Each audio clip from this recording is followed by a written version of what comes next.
What if one of the most repeated facts about Aloe vera chinensis isn't entirely true? The internet says Aloe vera chinensis keeps its spots for life, but my garden and those from other farms in Asia tell a different story.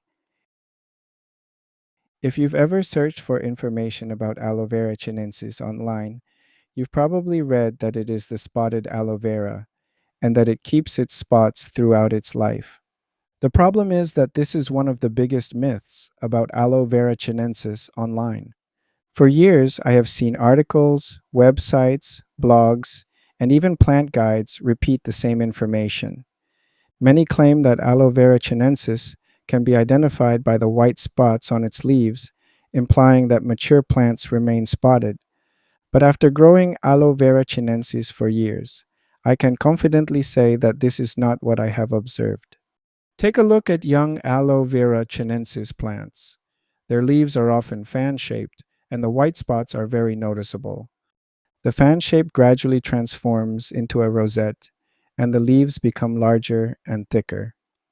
At this stage, the description found online appears to be correct. However, something interesting happens as the plant grows older. The prominent white spots begin to fade. As the plant reaches maturity, many of the spots become faint or disappear altogether.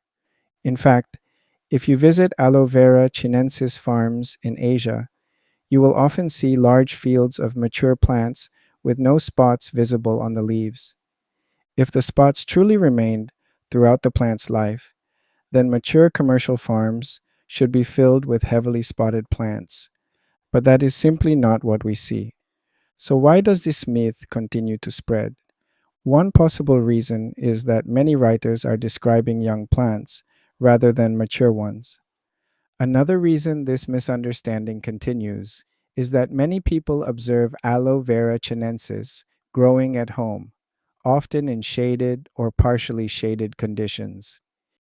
In partial shade, Aloe vera chinensis tends to hold its spots for much longer, especially on the lower parts of the leaves, where sunlight can't fully reach.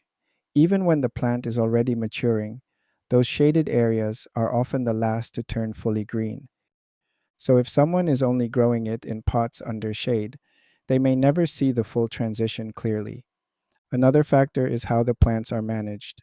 Many home growers don't do thinning or separation of pups. Over time, the pot becomes a tight cluster of aloe vera plants. Crowded growth also reduces light penetration. This slows down or alters how the plant changes over time. Another factor that I believe plays a major role is that old information has been copied and repeated for many years without long term verification. Eventually, repeated statements become accepted as fact. To be clear, Aloe vera chinensis seedlings and young plants are spotted. What is misleading is the claim that mature plants remain heavily spotted for life. My own plants and the plants in the farms tell a different story. Over the years, I have filmed young spotted plants gradually developing into mature plants with no visible spots at all. So the next time you read that Aloe vera chinensis is permanently spotted, remember that the story is a little more complicated than that. Sometimes the best way to learn about a plant isn't by reading copied information online. Sometimes it's by watching the plant grow. I hope you find this video helpful. This is Danny. Thank you for watching. God bless you, and see you in the next video.